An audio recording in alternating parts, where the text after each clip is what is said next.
eliminating interactions with people that are negative. That is gigantic. I used to like to think that my thought process was independent and that I don't give a f what anybody thinks. That's nonsense. People say that because they absolutely care what people think, and it bothers them. You care in both ways. You care if people are critical of you care if people are positive of you, but you also care if people are living positive lives and they're motivating you. That's a big one. People are fuel. Whereas if you live around a bunch of people that are complaining and bitching about everything and they see the negative in everything and they're always whining, those people are the opposite of that. They're the opposite of inspiration. They're mud. It's like you're up to your ankles in mud. You try to trudge through life. It's difficult. You're not light. It's not pushing you. There's not a wind at your back. The wind's in your face and it's rough. Pretend there's a documentary crew filming your success story. And they're following you around right now. What would you do? What would you do if you knew that there was a crew following you around with cameras documenting your future incredible success, and they want to catch you in the act of it all? You would do all the right things you would have to do. Think about that, organize it. But we are saddled down by so many doubts and so much mental horseshit that keeps people from action. And so managing the community and the tribe that you're in, making sure that you're a good member of that tribe, that you're doing your part. You know, and there's a lot of cynicism in these days about inspiration and about motivation because there's a lot of fake shit. You know, you can go on Instagram and you see a million of these inspirational quote pages and they're run by people that are probably depressed. You know, you see a lot of people that are, you know, talking about how to get ahead in life, but they're not really doing anything themselves. So there's a lot of cynicism involved in that.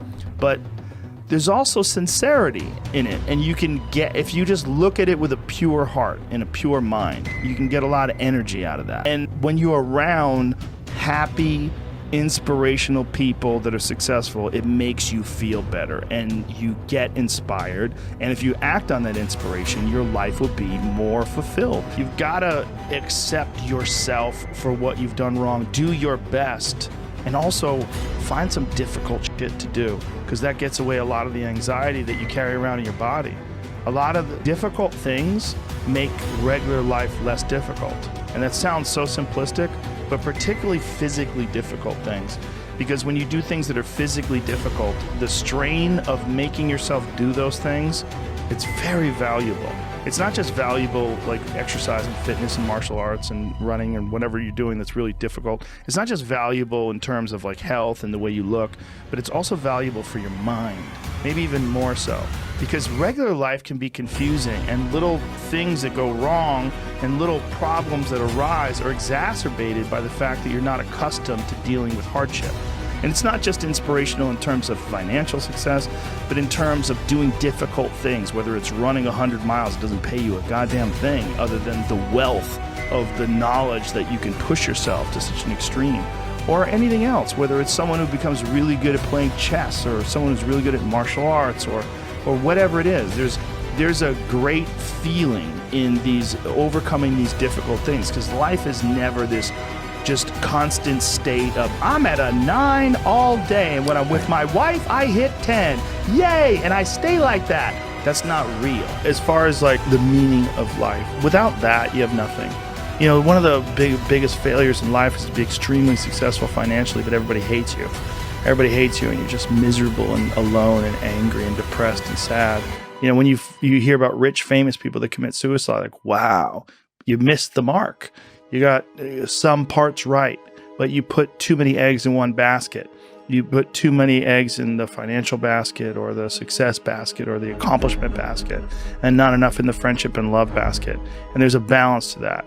And when I talked about the violence and all that stuff, like that to me is understanding and recognizing that is me trying to achieve that balance.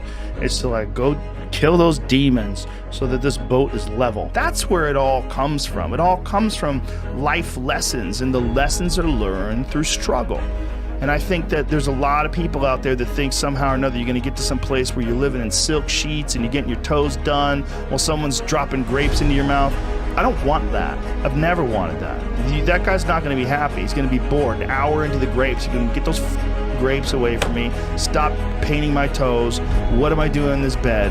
I got to do something. I'm not stimulated. The human organism, the animal that we are, needs constant stimulation because it evolved trying to find food and escape enemies, and find shelter, escape nature, escape the elements, try to survive. And this is the great joy that you have in taking care of your children, that you can protect your children from the elements and the enemies and feed them. And it's also the great sadness that you see in losers.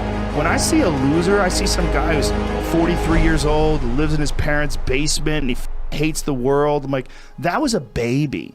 Man, this is a baby that somebody just gave nutrients to, whether it's nutrients in the forms of food or in the form of thoughts and ideas and examples. And this kid developed these horrible, self-defeating patterns of behavior that have led them to this point where they're this middle-aged person with no future and no idea of how to get out of this rut, and probably never will escape it, and might just wind up sucking on a gun.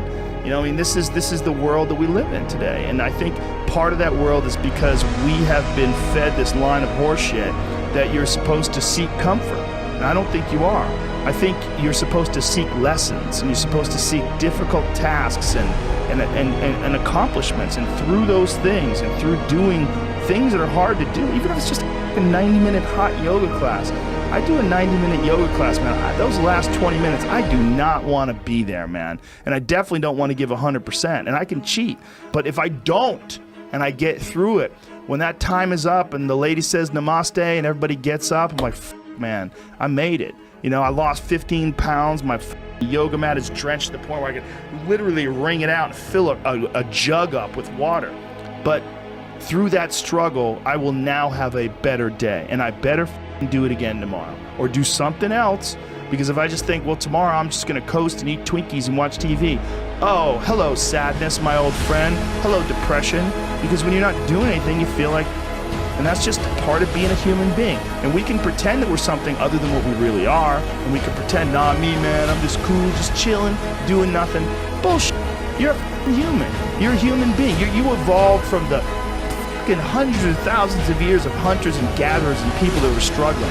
Those human reward systems are carved deeply into your DNA. And if you don't respect that, if you don't respect the mechanism of happiness and fulfillment and what you really need to do in order to feel satisfied in life, camaraderie, love, family, friendship, struggle, testing yourself, learning, all those things are imperative. They're all a giant part of being a person.